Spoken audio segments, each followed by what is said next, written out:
Tuples is another compound data type in Python that can be used to create concrete structures. It is very memory efficient and can be easily learned if you know the list data type in Python. Hello everyone, my name is Ankur and welcome back to our series on Python basics. And in this video we'll see a new compound data type in Python, that is tuples. Tuples are very similar to lists. So in order to define a tuple, you give comma separated values in round brackets, but in lists you give the square brackets instead of round brackets. And the indexes are defined from 0 to length -1. In order to access any element, let's say this tuple is x, and if you want to access any element you can use the square brackets. X0 will be 1 and x-1 will give you the last element. The only difference that you will see here in the lists, if you want to change any element you can just say x0 equal to 12, so it will change the first element to 12. Here it will change it to 12.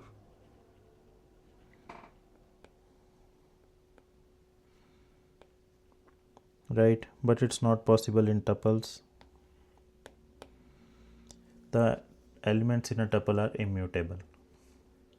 Let's open our IDE and look for more examples to understand the working of tuples. Let's say we have a tuple, my tuple. I want to access any element. I can just write the index in the square brackets. Similarly, if I want to access the last element, I can just give -1 here and run my program. You can see the output is 70, that is the last element. But unlike lists, the elements in the tuple are immutable. You cannot change the values of these elements. Let's try to change it. In order to change the value, I'll just say tuple in square brackets. Let's say I want to change at the 0th index. I want to change it to 100. And if I run my program now,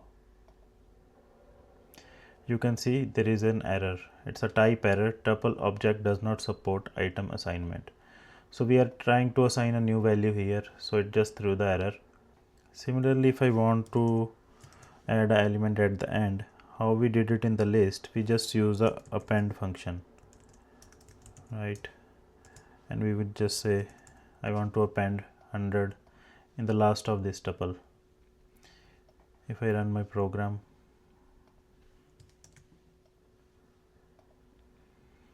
you can see attribute error. Object has no attribute append.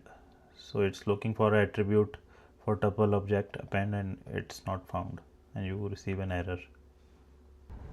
So we just saw tuples are immutable, but they can contain the mutable objects. So what do I mean by that? Let's say I have a tuple and it has two mutable objects. Let's say 1, 2, 3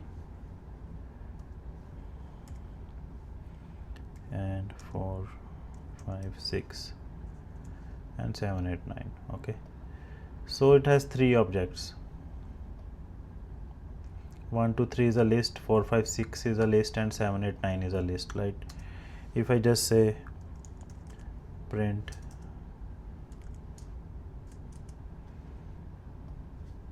tuple 0, you can see, okay, let me just comment out this one. So if I just run my program, you can see at the 0th position there is a mutable object, that is a list 1, 2, 3, right? And if I want to append something to this list, let's say I want to append 30, so we'll be able to do that. Sorry, we don't need to print this one. We can just run this statement separately, and if I now try to print my 0th element, you can see the list has changed from 1, 2, 3 to 1, 2, 3 and 30. If you print your whole tuple, you can see we have changed the tuple, we have changed the element which is a mutable object inside a tuple. So you can also check the type of the elements using the type function. So as you can see, it's a list, so we will just verify it using the type function. I'll just comment out these two. You can see the first element is a list, but if you check the type of your tuple, obviously it will be a tuple. All right, so the point here is the tuples are immutable, but if you put a mutable object inside a tuple, it can be modified. Okay, so similar to lists, we can perform various operations on our tuples. We'll see 3 operations. We'll use the slice operation, we'll see the count, and we'll see index.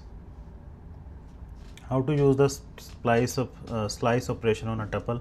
It's similar to lists. If you want to create a new tuple, let's say x, I will just say my tuple from 2 to 5. All right, so it will create a new tuple for me called x, and its value will be from index to 0, 1, 2, so from 30 to index 5. So it will be 30, 40 and 50. If I run my program, you can see we have created a new tuple. So it might look like you are creating a list because we are using square brackets, but if you want to verify, you can just use the type function here. If I run my program now, you can see it's a tuple, and also it's in round brackets, right? So you know it's a tuple. We can also use the length function that we use for the list to get the length in the tuple. So if I just use the length function, you can see your tuple is of length 7. Similarly, you can also find the index of any element in a tuple. So let's try to use it. Index of 30 is, so I'll just use my tuple dot index, so it's an inbuilt function, so it will give us an index of 30. So index of 30 is 2. All right, you can see 0, 1 and 2. So what are actually tuples used for? So tuples are used for if we have a immutable data set. For example, you want to store the 7 days of the weeks, right, in a data structure. You can use tuples for that because we know it won't be changing, right? So if you are using it in a real-time project, just use a tuple for storing months or your weeks, right? Any fixed data set that you know throughout your application, it won't change.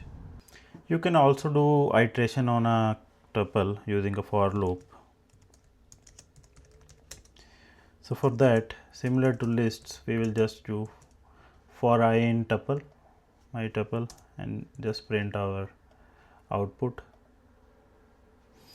So we will iterate through each element in the tuple and store it in the I variable and print it in our for loop. Okay, you can also use the range function. So in order to do that, you will use for I in range length of tuple. So I will store the index in each iteration. So because the length is 7, so the first time, so I will be 0. All right, so in this way you can just print your whole tuple. As you can see, my tuple 0, and then in the next iteration my tuple 1, and so on. If I just run my program now, you can see, oh, let's just comment out this one to avoid the confusion. It's okay, I'll just comment out the whole for loop. So as you can see, we are printing our tuple You can also use the enumerate function to get the index as well as the value. For I value enumerate my tuple. So here, in order to print the value, you can just use, let's use the f string here, index equal to I and value is equal to value. If I just run my program, you can see index 0 and value 1 and so on. So this iteration is similar to what we do on lists, but obviously tuples are immutable, so we can't change the values through the iterations. So one key difference between the tuples and lists are tuples store heterogeneous data. So what I mean by that? So usually you must have seen a list stores data of the same data type, so it's homogeneous data, right? So but in tuples, the most common use case of tuple is to store different kind of data. Let's say I want to store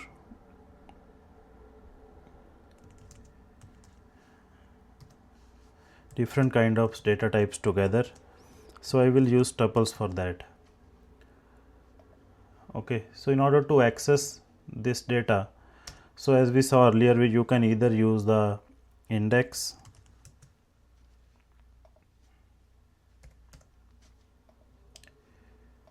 right, or you can use the tuple unpacking. Okay, what I mean by that, you can just use, you know that your tuple has 3 values, so you just use 3 variables, and if you try to print these variables, as you can see, x equal to x and y equal to 12 and z equal to true. So this is also called tuple unpacking. So one key point here is your list store homogeneous data of same data type, and your tuple store heterogeneous data. So the most common use case of using tuples, if your function is returning multiple values, you just receive that output in a tuple. So we haven't studied the function yet, but for a brief idea, like function is a set defined of instructions that return you some kind of output. So there is a special type of tuple called named tuple. So it has same kind of properties as tuple. It's immutable, ordered, and you can iterate over it, but it gives you a very nice structure which can be reused, right? So it's like a class in Python. We'll see classes in the future, but for now you can say it creates a blueprint of a variable that can be reused. So let's take an example. I'll create a named tuple called student.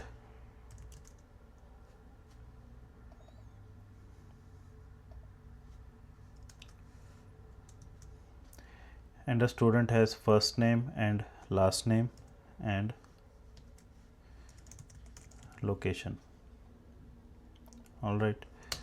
So as you can see, this is a blueprint we have defined, so called named tuple. So the type is the student and fields are first name, last name and location. So to give it a value, let's say I want to say the student's name is John. So how I will do it? Student, first name is John, last name is Smith and location is New York. Okay, so if I want to print it,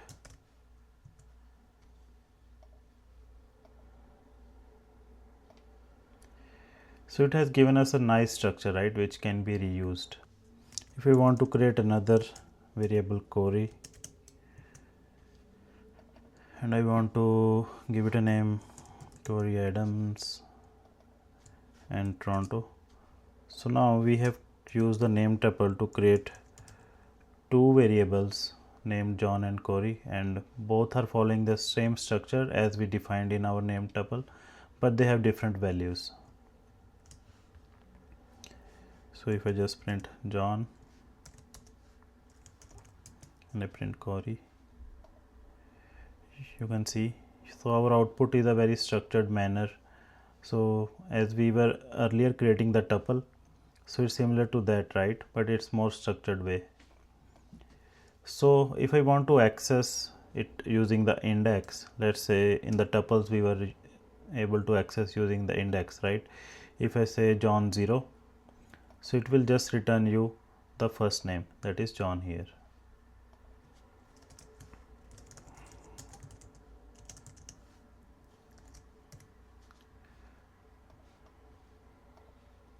Okay, first name is John.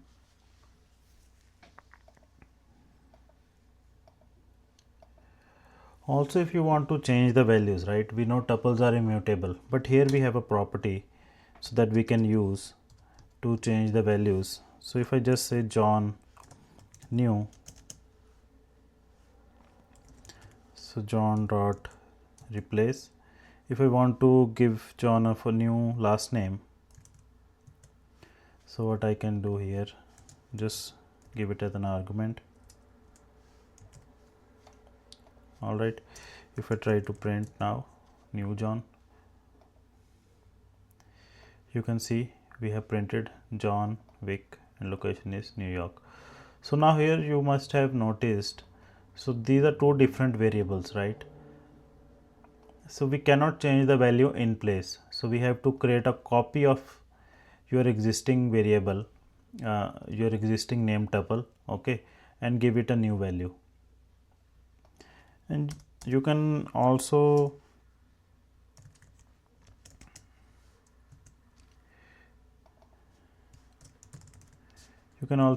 give it like this. You don't need to give first name as an argument here, okay, and last name here. You don't need to give these named arguments.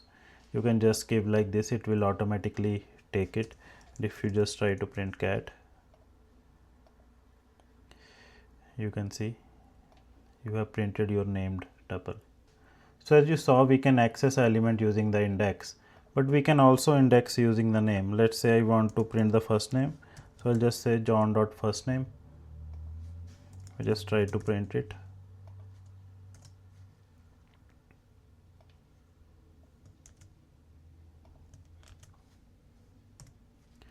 And if I run my program now, you can see. So with the name tuples, there are two ways to access. One is with index and another one is with the field name, right? So there are two special kinds of tuples that you can create. So one is the empty tuple and another one is a tuple with just single element. How you will create an empty tuple? You just give brackets here, empty brackets. You can see the type, it's a tuple.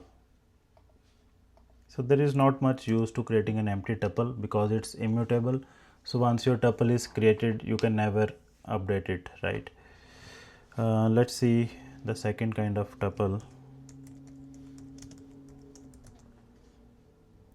I'll just comment this one out. Single element tuple. So if you created your empty tuple just by giving the round brackets, right? How you will create a single element tuple? So this is what you will think, right? We will just give the round brackets and your single element. So let's see what happens if I try to run my program.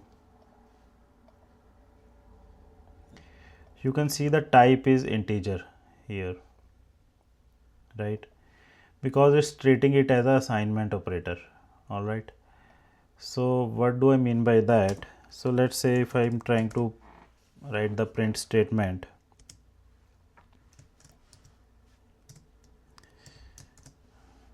one plus 2 minus 1. So this is our print statement, right? So if you just give the round brackets, it's also helping you to differentiate your expression, right? So it will prioritize whatever is in the round braces and it will deprioritize what is outside, right? So that is why if you want to, if I just run my program, it will just give you the output that we anticipated, right? But what it did is it just perform the operation that is inside the brackets first, the round brackets, and then what is outside that. So similar to that, here it's also considering it as a normal round brackets which are done for prioritization, right? Expression prioritization. So how do we define a single element tuple then? So there is a unique way in Python. You just give a comma after your single element. So now if I try to print the type of my tuple,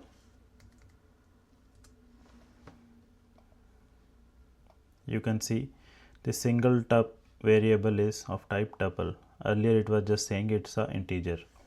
If I just delete this comma, you will see, so it's saying it's an integer. So just by giving a single comma after your element, so it has changed the type to tuple. So that's all for today's video, and in this video we covered a lot of topics. We started with tuples introduction. We saw how to perform different operations on tuples. We saw iterations on the tuples using for loops. We saw what is tuple unpacking, and we saw named tuples and their use, and also we saw special type of tuples. So these are all the topics that you need to know for the tuples. If you have any doubt, you can put your doubt in the comments, and if you understood it, you can go to the exercises and try to do this yourselves. And if you get stuck somewhere, you can just write it in the comments. I will try to provide you the solutions. I will put this exercise in the description box, and until then, subscribe to this channel and like this video, and keep coding guys.